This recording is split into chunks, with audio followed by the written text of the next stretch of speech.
Welcome back to me.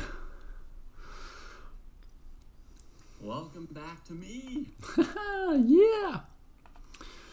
Live again.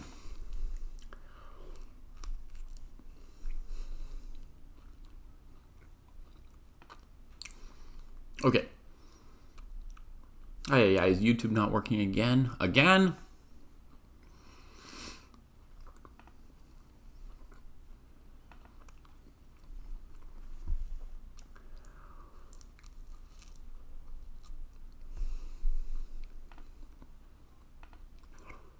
There we go.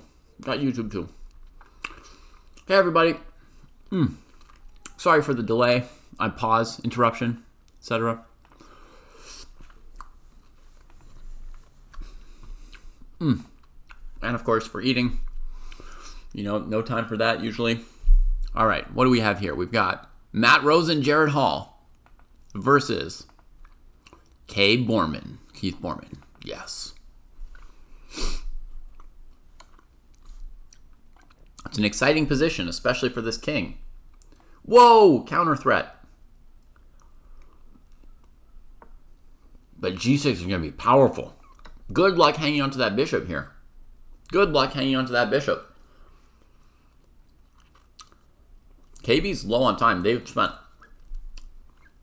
13 minutes on the opening on 16 moves. But now they're going to pluck a piece, and we'll see if they've got the endgame technique not only to win an endgame up a knight, but to win it basically automatically. You know, with very little time to think.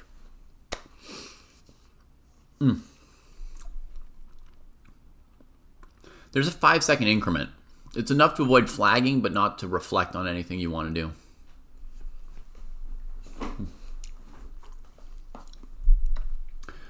I had to go help with the kids for 10 minutes. But it looks like I'm good to do another half hour of commentary here. So we're having a good time. I'm happy to be back. Rook comes out. Got to get these pieces out. Even in the endgame, there's a development component or a development phase, especially if you didn't finish development in the opening. But because the places you want your pieces on can sometimes be different in the endgame than in the middle game or opening, very often, right after a transition to the endgame, there's kind of an endgame development phase, in my opinion. Which could also be thought of as a repositioning versus development, but it's like a phase where you've got to get your pieces from a certain set of squares to a different certain set of squares.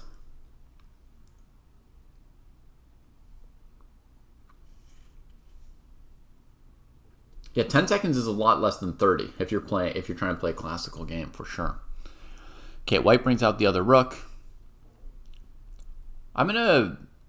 Nice move from KB, trying to counter the open file while developing this piece. Very nice. I'm going to review the opening real quick. White avoids a rook trade, which I agree with. Oh, so it starts as a London, but then white gets aggressive and mixes London with Queen's Gambit. Bishop b4 check is a good reaction to that, I think. Ooh, black's reacting very aggressively here. Defending the pawn. Push. Knight f5. I think white can't get around this tension, so you should leave the knight on the really good square. I think this might be the start of Matt getting in trouble this game. Matt's not pumped about dealing with this check, but it's better than not dealing with it. I think you got to do something like this. And the only challenging move from black is going to be bishop h3, and now you do have to fight to fix the king. I'm cognizant of that. I think you can maybe get out with this move here. Not a pretty move, but I'm hesitant to offer it, but offer it I must. It's not a pretty move, but it gets us what we need to get. Against queen e3, we can play queen d3, and why is black playing queen e3? Because against other moves, our goal is to put the king here. And rook e1 is not quite as good as I wanted it to be. So maybe now we still have to spend a move on queen d2, covering that. Black should develop. We develop. Okay, the king is going to be loose. No getting around it. But, you know, bishop will come to f3. All the pieces are coordinated-ish. So that's what white needed to accept at this point. And Dripman is saying that maybe queen e2 was better than bishop e2 here. Yeah, because the queen has no way to go defend rook e8, huh? Yeah. I assumed the queen could play a move like queen d8, and then you'd be wishing you'd just played bishop e2 to begin with. But if the queen has no way to cover the e8 square, then exactly right, you've got time for bishop g2. And, you know, some move like this, preparing rook e8, and you get out a dodge, and actually you've got full equality for white. You're not even worse. So maybe fe5, well, for sure fe5, and maybe queen e2 is equal and bishop e2 is slightly worse. But after knight f5, yeah, now it's like, oh, well, we weren't really well poised to deal with this trade here. White tries to get the bishop where it wants, which is a pawn sack, but black doesn't even take the pawn sack. They just come after the king. And now it's just, then it just got bad as we saw. That was a rook. I mean, a piece that was dropped. Black activates the rooks very nicely.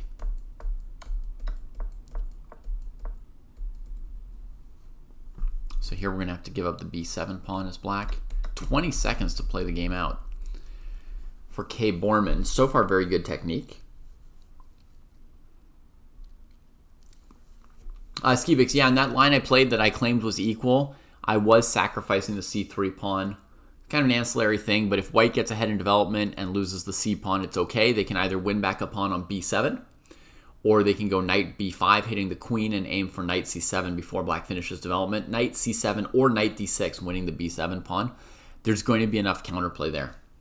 I have a pretty strong instinct that that was going to be equal. Ay, ay, ay, the a-pawn's coming. And the knight is stopping white from defending it. K. Borman's got everything working for them here.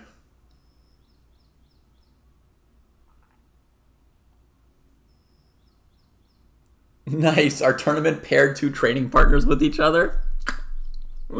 Love it. They'll have something to say afterwards. Rook c8, and here comes the a-pawn. KB might say, you resign here. That might be what KB has to say about this game. I know I've got 15 seconds, man, but at some point you can resign when you've got no pieces. And white's like, nope, it's my job to test you to the limits.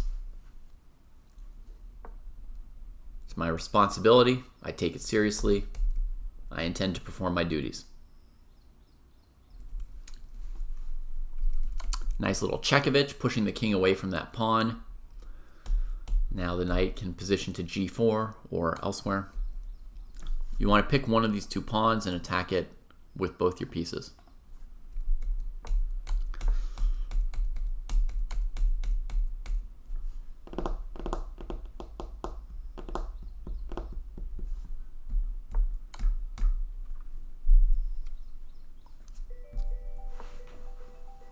Hang on a moment. We'll just take this call here.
Apologies, folks. Obviously, I'm juggling you and other things at the same time right now. Oops, sorry. Anyway, KB's going to take this, right? 30 seconds is enough. Double checking before queening that it's not stalemate. The king does have the h4 square.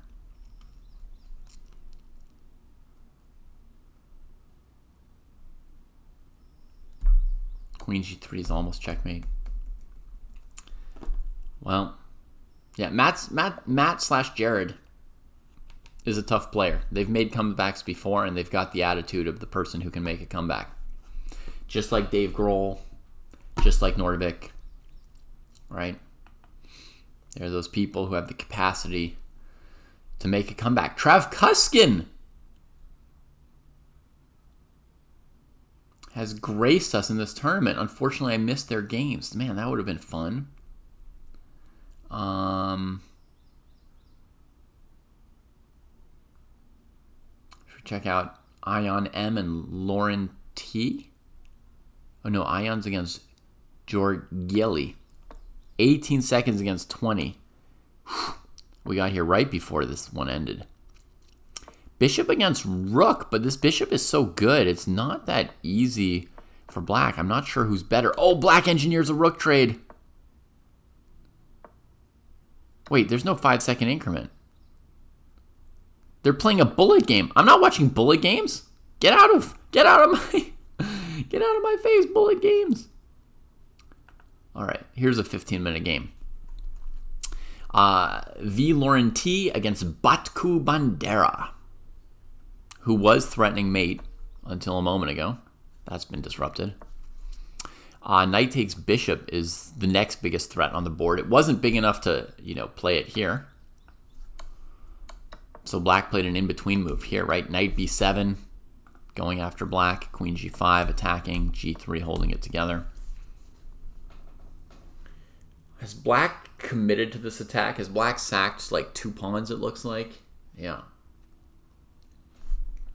They might have to take it all the way to its logical conclusion here. But with 8 minutes on the clock, oh, they've already moved. 30 seconds used. This is pretty committal. Maybe you could have thought for 2 or 3 minutes on this move before going for it. And Rook e3 in 2 seconds. Holy cannoli.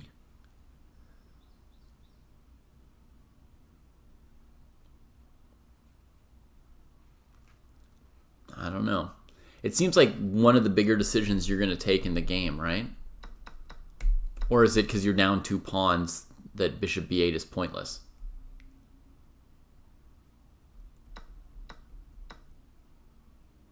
Just by solving a couple puzzles before your games, Wesleyano? That's your new method that's just skyrocketing you? You just wake up your tactical eye and tactical brain and then you play a game? Crazy. Okay, White's not playing instantly, which is good. I immediately see an alternative to taking the Rook. Or maybe even 2 alternatives. But the first one that came to my mind was Rook a3, defending g3. Now I think there's also maybe Knight f1, though it does allow Knight f3 check, which is fairly terrifying. So you solve 3 tactics, then you play a game, then you analyze the game, and then you repeat and repeat.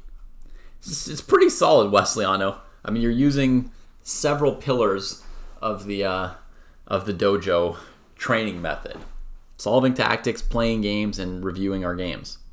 So, yeah. I like that it's working. Should we try and calculate this, Wesleyano? This is like even better than a normal tactic you'd find online because this is a really real game kind of situation, right? In real games, you don't know if you have a good move or not. So if you're evaluating, can I take this rook? You don't know for sure if you're getting mated or if you're escaping, right? In a puzzle, you can sometimes guess the answer based on they're giving it to you as a puzzle. Okay. So how is this situation for white? It looks not checkmated to me. Black can bring one more piece to the attack, but we can defend that. And if black gives a bunch of checks with the queen, I think we can just walk out like this.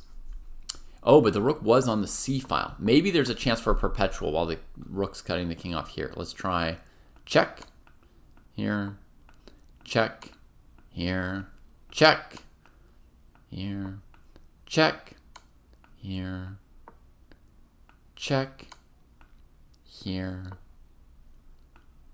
check. I'm just trying to draw, you know. King d1, queen f1's mate. Check. I think I found like a really weird draw by repetition here. So that's something. I'll add that in this position, maybe white has the move e4. But I wouldn't be taking it as black. I would then be trying to just go back to giving repetitions like this without the g6 square, you see? g1, g2, g3.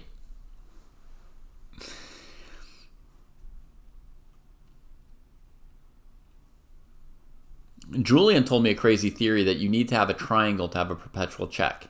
If there's a triangle, you have it. If there's no triangle, you don't have it. I still haven't understood it, but it's made me laugh for months. You got to have the triangle. And I would be looking at a position with him, and he'd be like, okay, you've got the triangle. There's perpetual. And I didn't see where I had the triangle. Or he'd say, you don't have a triangle here. Stop saying you can draw. What? Catalan for white, Sicilian for black. Those are high-class openings.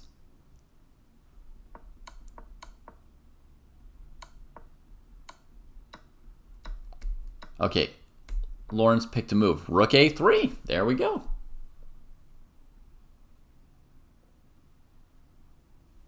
Those are some of the most complex openings. Yeah, Wesleyano. They lead to very rich games, and they're what I consider to be openings that are very demanding for both players. You see what I mean? Like you're forcing yourself and your opponent to make difficult choices and to work relatively hard during the game. It's pretty difficult for both people. So white doesn't take the rook sack. That means if we want to keep track of the situation, white's only up one piece right now. I say only, but white's up one piece. That means black, in terms of do you need to get checkmate or do you need to win back a piece, you know, it's good to have a sense of how much you need. This simple trade followed by grabbing a piece is not good enough because white has pawn takes knight at the end. And then, you know, everything's fine. I did not see Anna Kramling defeat Kostya. No. Is Anna Kramling in Italy? Did they play each other today?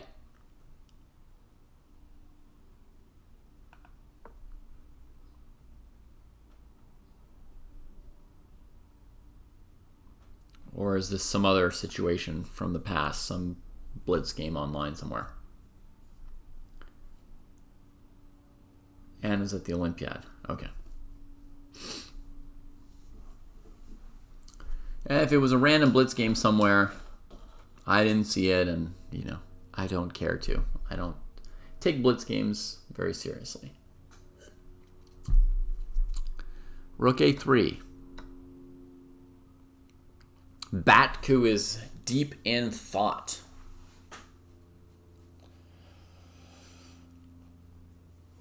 As makes sense. I mean, I don't see a great continuation for black against rook a3. I like this defensive move myself. Then Lauren also liked it and played it. Gives more credence to the fact it might be a good move.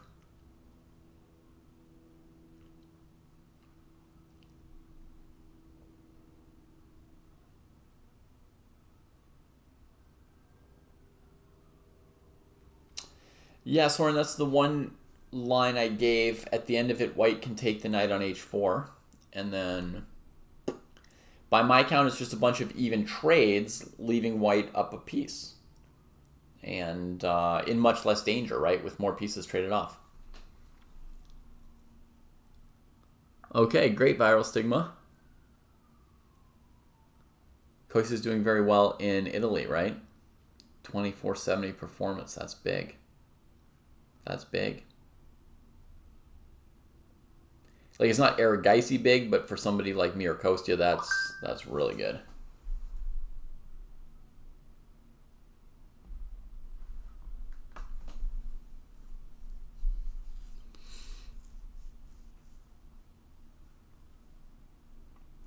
Anybody see something for black here?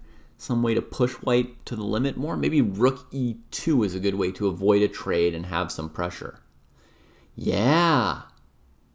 No, rook e2 is a real move. That's some real pressure on that knight. And white has to really carefully watch the f3 square that this knight on d2 is connected to. That's not going to be easy. That's not going to be easy after rook e2. It pressures f2 as well. You know, black's got moves like queen f5. The knight's good, but it could go to f5 and then look at g3 or d4. This morning you helped out with a Scholastic tournament. Good on you, Renga. I don't get stressed really during tournaments, Wesleyana, so I don't need to do any relaxing techniques during tournaments. I just have a good time. All I do is I try to... The thing that I work on during tournaments, Wesleyana, is portioning out how much time I'm going to work versus how much time I'm going to relax. Not because I need to relax for stress, but just because I can get tired, right? There's limits to how much I can work. So I try to limit my opening prep to 2 hours per day and then spend some time like walking, swimming, something physical like that, and then some other time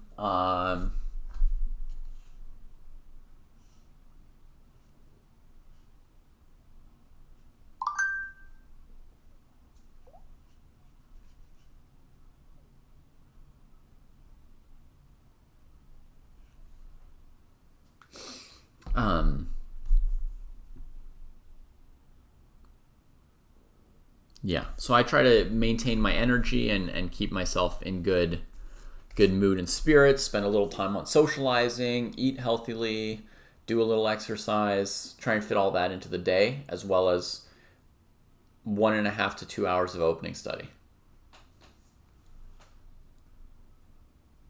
I do agree with that, Wesleyano, yeah.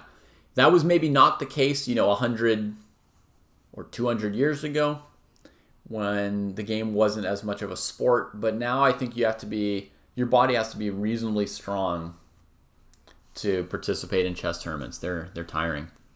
Is this the current position? Asked Math Nerd. Let's check. Rook a3 played just now. 6 minutes of thought on that. And we get this series of trades very quickly. And yeah, white is in very good position after those trades. That doesn't scare white very much, in my opinion, that sequence just now. I don't know for sure if white should go rook e1 or queen b3.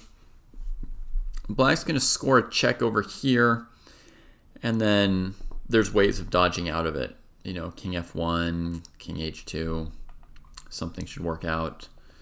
If we go rook e1, it gives us the flexibility on check to bring our queen over to g3, because the queen doesn't have to keep the rook guarded, you see? Like this way. Your queen has to stay on the rook.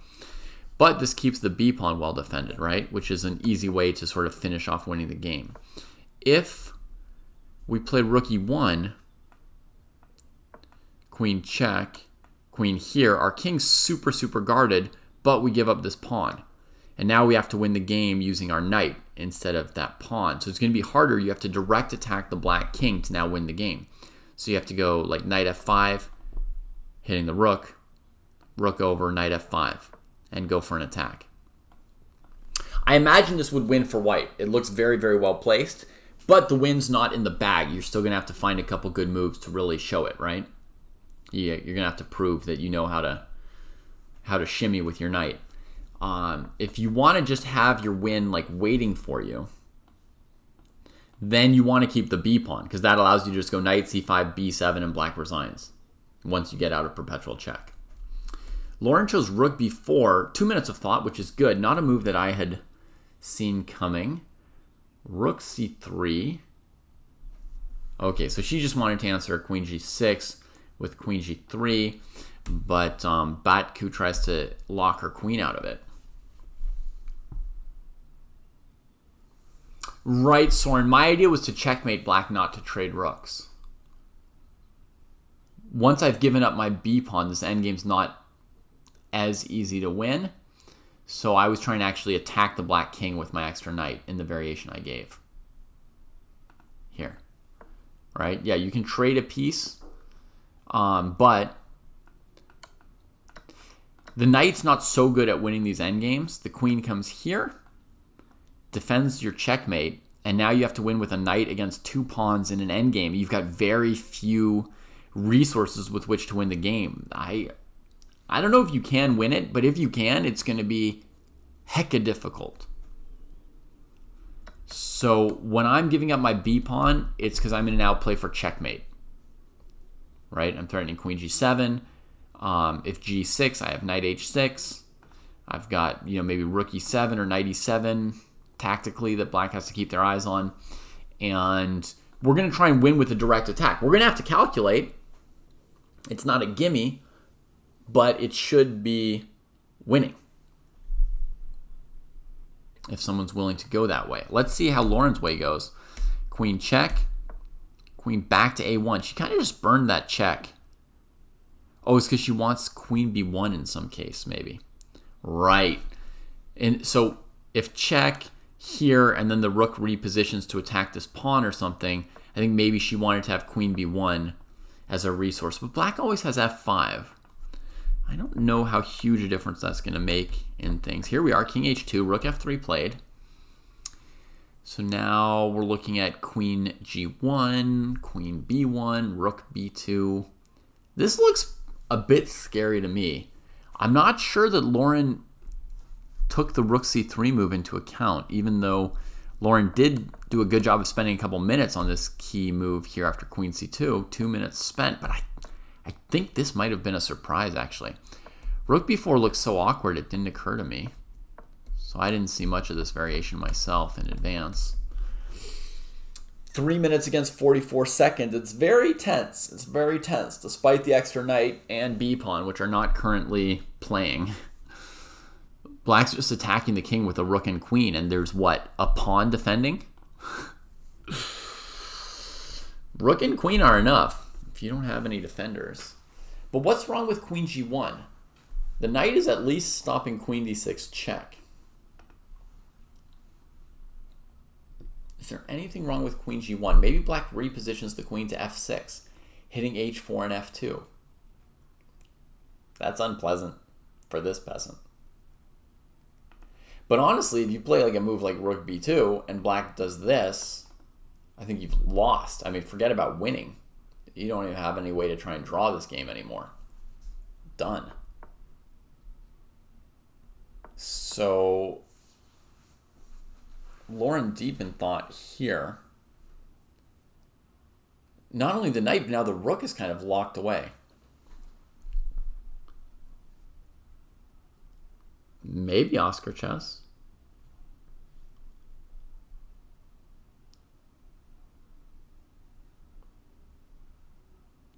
If queen g1, wouldn't black play rook h3? That's a good option as well. Marble. Yeah. Ay, ay, ay. Oh, sorry, Wesley. I know there's a lot going on. Do I have advice for you for next Saturday playing a FIDE tournament of time control 10+3? Yeah, try and play a couple games 10+3 beforehand just to get a little bit more used to the time control. Queen g1 was played. Queen b1 was played, restraining the black queen. So that at least forces black to spend a move on f5.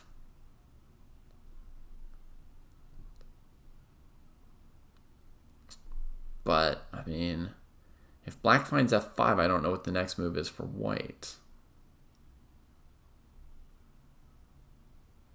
I guess queen g1 now, there's no longer that rook check in the back. Wouldn't it be weird if black should have played f5 without taking here? That would be weird. Rook f5. That's a weird defensive move, and it should lose to knight d6, shouldn't it? What's black's intention here?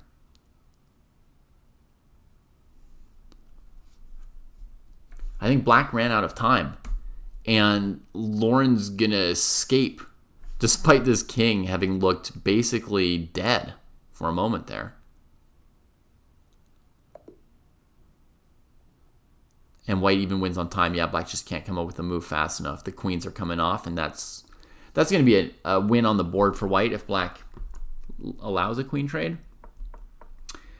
Viral Stigma points out rook c2 winning. Yeah, that looks pretty crushing. So f5 is less crushing because of queen g1. And the rook's dangling. So f5 might not work.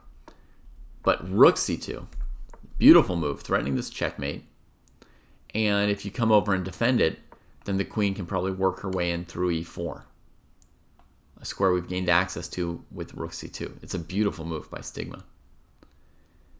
And that's checkmate in 2. So that's nice. And I think also that just f5 here would have left white still without any moves to play, really. Because if the queen comes over, there's rook h3 as showed by Marble, and otherwise, queen g4, rook f2, queen g2, queen h4, rook h3. Just too many checkmates. An amazing back and forth there at the end of that game, right? I think Lauren may have gone astray with this rook b4 move.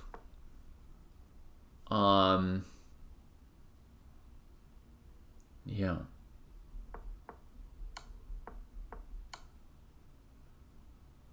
And also here, maybe the king's actually safer heading towards the center than heading away, but that's already enough for black to at least draw, right? Just some clear checks.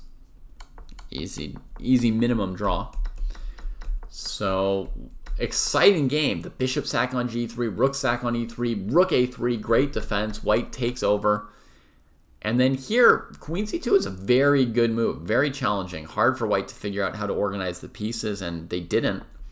And black was back to winning for a moment, and then not. All right, guys, it looks like that was my half hour. The tournaments have another 40 minutes in them, so for those who want to play can keep playing for sure.